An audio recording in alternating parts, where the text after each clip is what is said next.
仔，等陣請你食好嘢，我呢度咩都一手包辦嘅。你嘅薯條 ready 啦。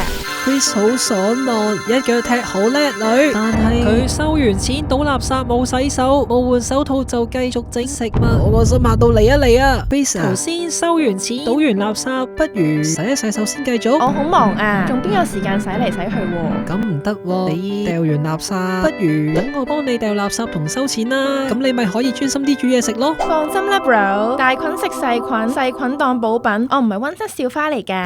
Chris 啊 Chris， 唔係抵抗力強就得㗎。如果工作期間要轉換崗位，咁就要洗手，除非係多人分工啦。但如果掂完錢又倒完垃圾，對手已經布滿細菌，唔洗手就直接整嘢食，就會增加交叉污染嘅機會。我冇話佢嬌生慣養，但係食物安全嘅底線，我真係冇辦法讓步咧。